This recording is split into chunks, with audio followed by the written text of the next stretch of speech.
Morning, guys. How we doing? It's 9:27 in the morning. It's the 24th of May, 2025 for Saturday. Monday is coming up for Memorial Day, and it's going to be harder in hell for a lot of people to celebrate it. No, there's no celebration in it. It's just a day to remember the fallen who have fought so hard for this country.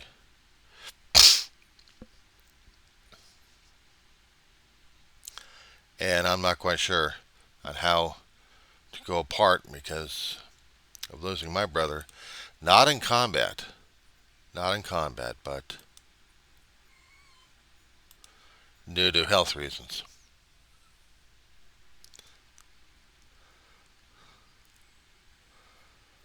We post meme all over the place. We post a lot of those pictures with the words on them, trying to tell people of the story and what it meant and how it means. And the problem is, it's the pain and agony that we have when we've lost someone in combat. That we know about the patriotic feelings and thought patterns about it, but to lose somebody, regardless if they died of old age or combat, the grief is still there. Doesn't matter because it's still pain of loss. Yeah, she insisted of my having attention with, so it makes me difficult for me to celebrate this or trying to capture the memorial essence of it. How do you celebrate a day of memorial, of memory, of grief, of pain, of memories, of mourning like crazy? Some people look at it as a 3-day weekend and they barbecue and then do whatever they want. But for the rest of us who actually had veterans that served in the country of America, didn't matter what age, didn't matter what time period, didn't matter what generation we're dealing with. We lost members, we lost people. In my situation, for my family genetics, we had uncles. I had uncles going to different wars and coming back. They didn't come back whole. You go into combat, you're not coming back whole. You're coming back changed. You're coming back a different person altogether who's having issues and difficulties in dealing and describing what happened. And what happened was they saw horror. Men inflicting pain and bodily harm to the other guy for patriotism, for political reasons, for whatever it is. Maybe it's personal. And then the survivor has to come back and they're changed. Either for the better or for the different. Mostly for the different. Some of them can't even talk about what they've gone through. They couldn't. My brother was the same when he went to different missions he had to go through. He was in the military. He was in the Navy. And at one time he was in the SEALs. So there were missions I couldn't hear. Except maybe decades afterwards. When they declassified a few things here and there. But he did tell me about things he did go through that were horrible enough that he could only talk uh, to another military vet or to a therapist about. A therapist in the military. My brother went on his first kill mission. He came back home a different person. We didn't recognize him. Oh, physically he was here. Mentally, emotionally, he wasn't. And at the time we actually had a military base out in Long Beach, California. I insisted he'd go talk to a therapist over there. That's what he did. After whatever was discussed with him, he came back home somewhat functional. But he still had to handle that. All throughout the decades, he tried to keep it in, walled it in, talk to other vets about the thing. Because only a vet who had been through combat would understand. Civilians who've never been through combat before, had never been through that kind of horror, we don't know. We would never know unless we were thrusted into this situation by circumstances, by fate, by whatever. And if we were lucky enough to survive it, we would have a story to tell. But unfortunately for those who are around us who didn't have a context or perspective, there's no way for them to know about it. So how do you think the veterans understood about that level of pain? Even when they saw a brother in arms perish. Didn't matter which means of motive or anything else about it. If they were witness to it, it was harsh. If they heard about it, it was still harsh. If they nearly gone through it and came back alive, harsh is the understatement. Harsh is the understatement. Easy does it, girl. Easy does it. Easy does it, sweetheart.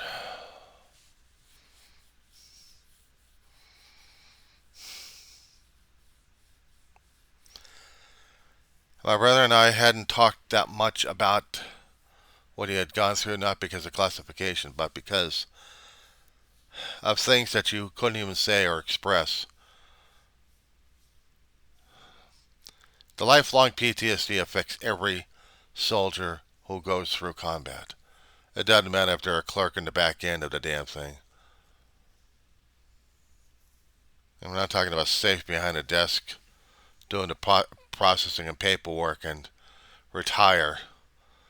I'm talking about frontline troops that had to go through it, or even the troops that supply the front lines and still have to make their way through it. The ones who did the rescuing, ones that did the supplying, but also the ones that did firing the bullet, or supplying the bullet, or watching to see if somebody else is going to be firing the bullet.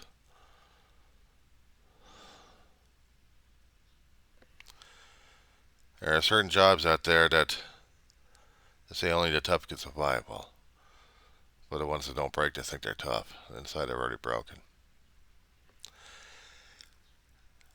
As said before, decades later, after everything, my brother couldn't go back to get the military to reverse a few things. Not even with extensive pleas or material sent over to them. Didn't matter anymore. He had to live with it. He had to live with it. And he had to keep going to a doctor who was rated into the situation and read into the situations.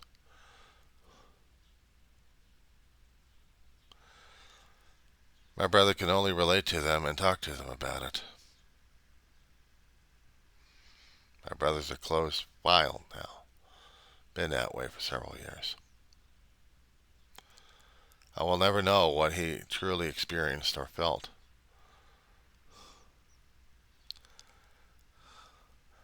I wouldn't have an idea. I watched the theatricals.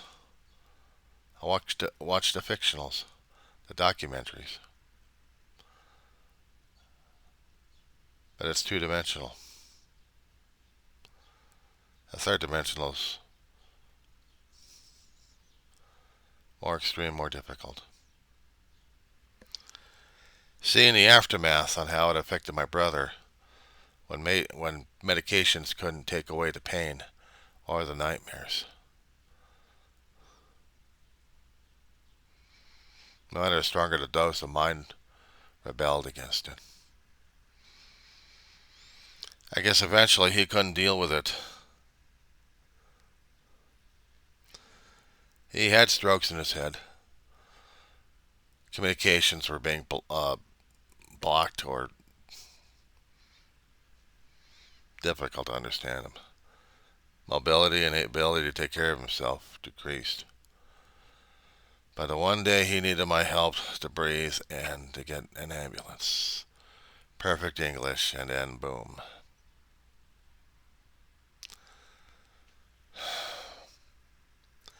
And that was the hardest damn thing to deal with.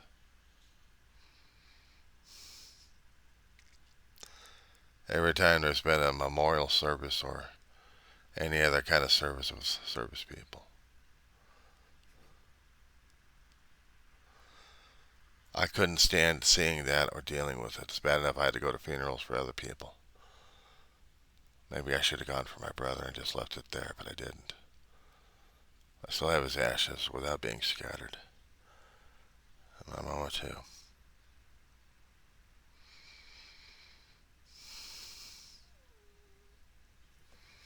Hey, what are you hollering for? What are you hollering for? All right. All right, honey. You're here.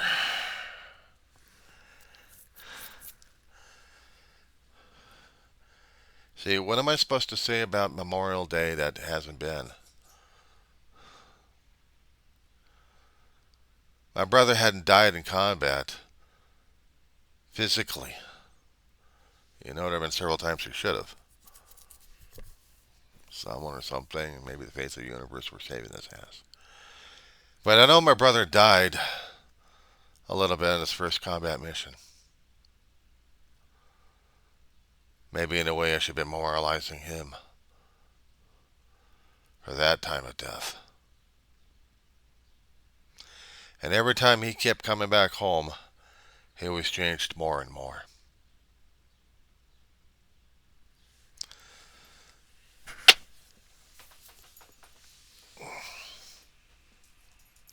My brother lived and walked through hell. His own version of hell. And tried to deal with it and reconcile with it and tried to put it behind him, but he couldn't. I kept seeing him flail in the middle of the night, screaming his head off or something. Or waking up and not realizing who and what he was or who the hell I was.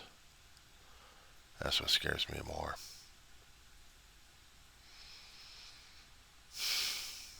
That's what scares me a great deal.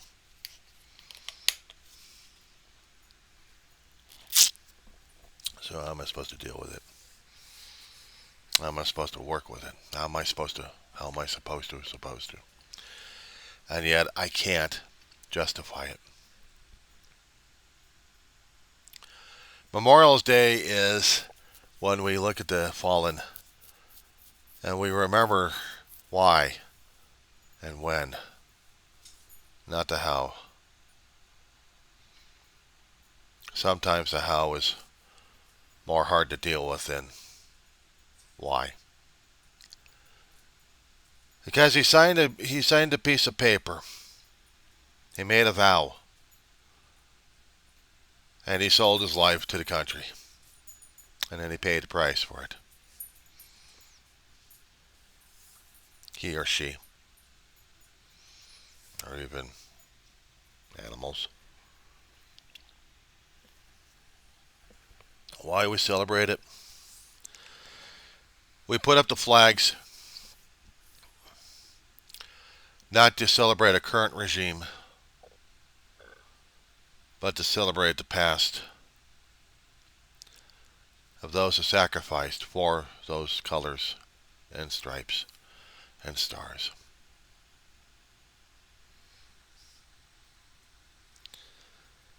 We know what's happening today. It hurts like hell. It hurts like hell because those colors seem to be violated. And at first I didn't think I would be able to put up an American flag to give tribute to the fallen. Because I looked at the flag as sullied by greed. Well, everything else that America wasn't supposed to be, it turned out to be. And it's no wonder our colors are no longer, to me, the colors of the United States, but the colors of a lunatic and the mistakes that we've made. But the thing is about our country and about our flag, it wasn't supposed to be perfect, and neither was the Constitution. Every time we kept putting in a leader or leaders, we're human. We screw up from time to time. We mess around with things left and right, and even with the world, and we have to own up to it. We have to own up to it. It may be a sullied piece of cloth with characters and figures on the thing, and it may be something that we held dear to our hearts. And now I don't know if I can hold it dear to my hearts because of what I considered it was sullied. But we did that to ourselves with a hell of a lot of actions that we've taken throughout our country's life, and earlier than that. Way earlier than that. We tore each other apart in the Civil War in 1860 through 1864. We had other wars happening on the brushlands and on the grasslands and everywhere else, fighting to build something and tear things and people's cultures apart until we discovered that that was the dumbest mistake we've ever made, or one of them anyway. And we got ourselves involved with other people's mistakes that became global and became horrifying.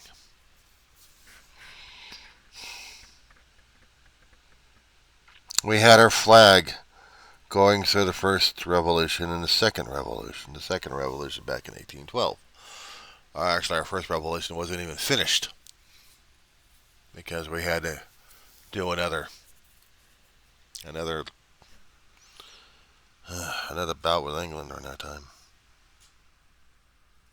The first bout wasn't bad enough. We had to do a second bout, and we still had to have the flag out there for that. Thick and thin, ugly, and whatever we had.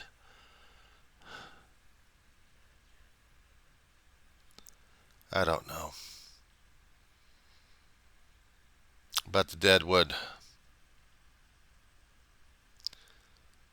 have spoken in different ways.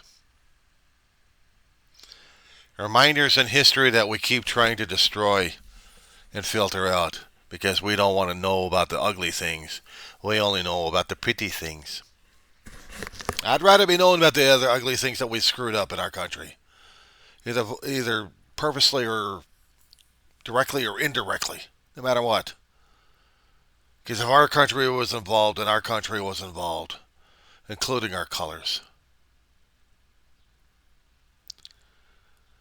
And if I'm not dead set patriotic for the damn thing, I don't care whatever kind of ugliness comes out of our country or out of our history or anything else.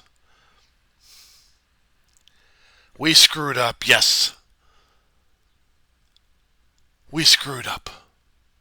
Directly or indirectly, doesn't matter. But I'm not giving up on the damn colors or the stripes. Or the stars. So even if it means I really object to the administration and to the people's choice for this administration, I'm putting up the stars and stripes regardless. Because I am celebrating the past I know and felt and experienced and learned about. I had talked to vets before they had passed away. And yes, we made a hell of a lot of mistakes, but we're not burying the stars and stripes yet. And if people don't like it and understand that, well, I guess I can't help it. I can only help what I support. I am not a maggot. I don't call them maggots. I call them maggots because they reproduce like maggots and flies.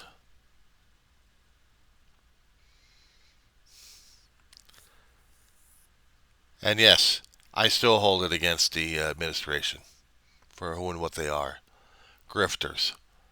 Granted, grift the world so they can gather everything else for themselves before they pass away and then let everything else go to rot. But they don't care. They got what they wanted. It's only in the afterlife they won't have it, so they might as well rip it from everybody. And in the end, I feel sad for the bastards. They allowed this shit to happen on their watch. Well, guess what, boys and girls?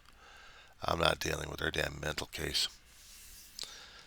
I'm not dealing with their psychosis. I've got enough on my mind as it is. They don't like it. They can bite me on that one.